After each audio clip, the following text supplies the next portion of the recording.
Assalamualaikum warahmatullahi wabarakatuh. Selamat pagi anak-anak, bagaimana kabar kalian semua? Pastinya dalam keadaan sehat. Oke anak-anak, kita kembali lagi dalam pembelajaran jarak jauh bersama Sekilo. Kilo, ya sekolah kita online. Ya anak-anak, kami tidak akan pernah lupa dan tidak akan pernah bosan untuk mengingatkan kalian semua untuk tetap melaksanakan protokol kesehatan. Yang paling penting, kalian harus tetap menjaga kesehatan kalian. Kalian pasti tentunya sudah hafal dan ingat betul apa yang harus dilakukan untuk menjaga kesehatan kalian, khususnya protokol kesehatan untuk menjaga COVID-19. Yang pertama, pakai masker. Yang kedua, sering-seringlah cuci tangan. Yang ketiga, menjaga jarak. Oke anak-anak. Baik anak-anak, kita akan belajar di kelas 5, tema 4, subtema 2, pembelajaran keempat, 5 dan 6. Sebelum itu, anak-anak, perkenalkan, nama Bapak Muhammad Nur, bertugas di SDN Pegambiran 2. Baik anak-anak, kita akan memulai proses pembelajarannya.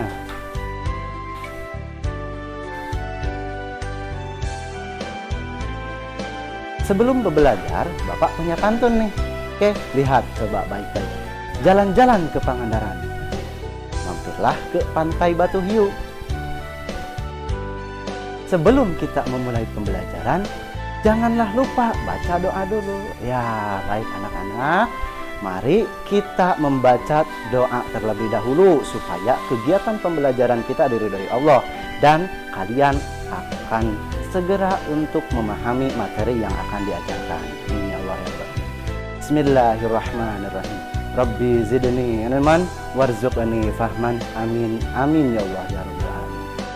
Baik anak-anak, mari kita lanjutkan ke pembelajaran. Pembelajaran hari ini kita akan belajar mengenai beberapa hal. Nah, kalian bisa melihat tujuan pembelajarannya dengan melihat tayangan video PJJ ini. Peserta didik mampu memahami serta membuat pantun. Yang kedua, memahami hak, kewajiban, dan tanggung jawab serta menerapkannya dalam kehidupan sehari-hari.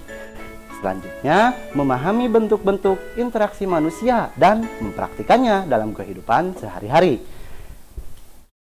Selanjutnya, mengetahui gangguan organ peredaran darah manusia serta memelihara kesehatan organ peredaran darahnya. Terakhir, memahami pola lantai dalam tari.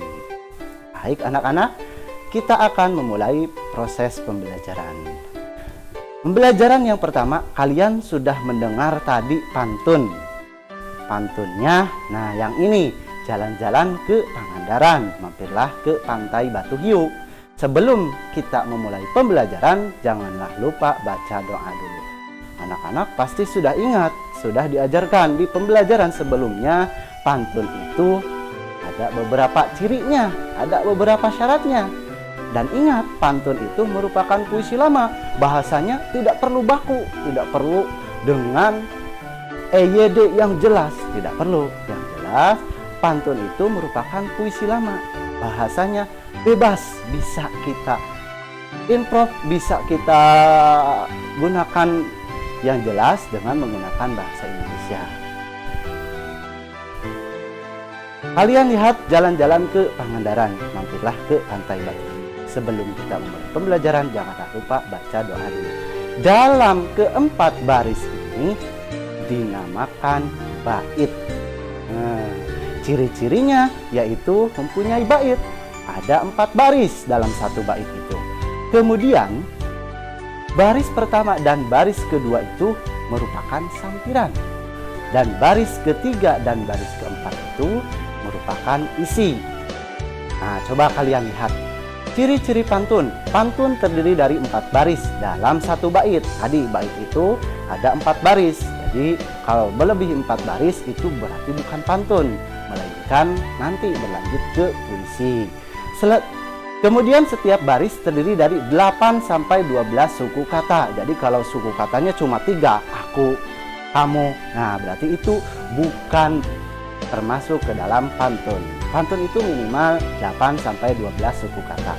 Berima atau bersajak A, B, A, B atau A, A, A, A. Jadi belakangnya nih, suku kata yang paling belakang itu harus seirama, serima, bersajak. Kemudian memiliki sampiran dan isi. Tentunya dalam satu bait itu ada 4 baris. Di baris pertama dan baris kedua itu merupakan sampiran, dan baris ketiga, baris keempat itu merupakan isi dari sampiran itu. Oke, anak-anak, alhamdulillah sekarang kalian sudah bisa belajar di sekolah. Tentunya tadi pantun yang tadi juga bisa kalian buat di sekolah bersama bapak dan ibu guru kalian. Biasanya bapak dan ibu guru kalian itu lebih mahir dalam membuat pantun. Nah, kalian jangan sampai kalah. Kalian kalahkan bapak ibu guru kalian membuat pantun. Nah, tentunya kalian harus bisa. Caranya yaitu dengan belajar yang tekun. Belajar yang tekun itu merupakan kewajiban kalian di sekolah. Haknya yaitu kalian mendapatkan pembelajaran menjadi lebih pintar. Dan tanggung jawab kalian sebagai siswa di sekolah yaitu belajar dengan tekun. Belajarlah dengan sungguh-sungguh supaya kalian bisa menjadi orang-orang yang pintar, bisa mengalahkan bapak dan ibu guru kalian. Kalahkan, jangan sampai kalah ya sama bapak dan ibu guru kalian. Oke, selain itu hormatilah bapak dan ibu guru kalian.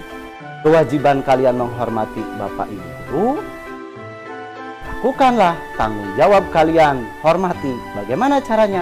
Boleh dengan salam, sapa, bertemu dengan guru siapapun, mau itu guru kelas 1, kelas 2, kelas 3, ataupun yang belum mengajar kalian, yang sudah pernah mengajar kalian, salam, sapa.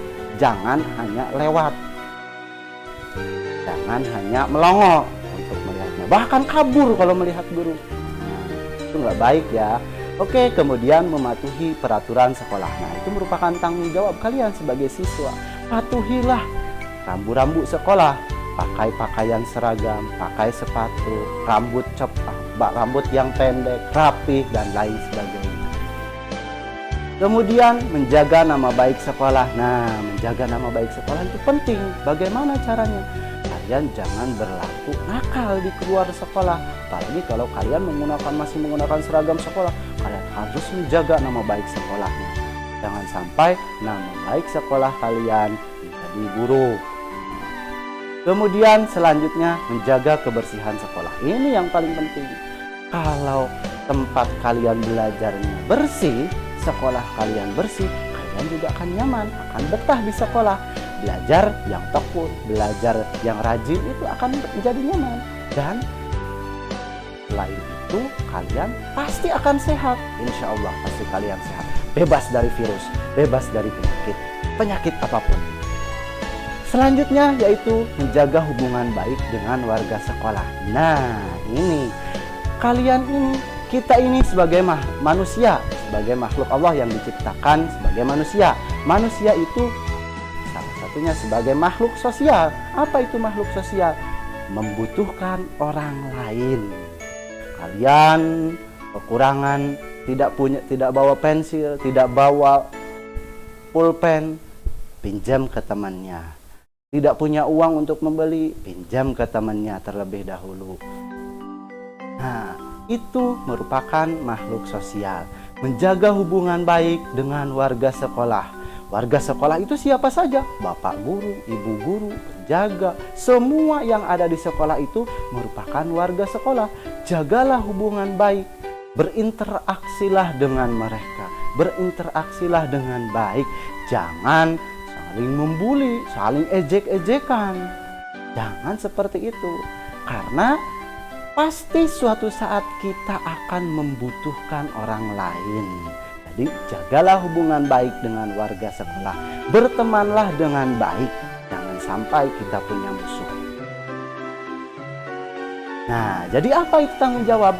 Tanggung jawab adalah sifat atau sikap atau perilaku seseorang untuk melaksanakan tugas dan kewajiban yang harus dilakukan. Nah, jadi kalau kewajiban itu sesuatu yang harus dilakukannya, nah kalau tanggung jawabnya itu perilakunya, kegiatan yang harus dilakukan untuk memenuhi kewajiban tersebut.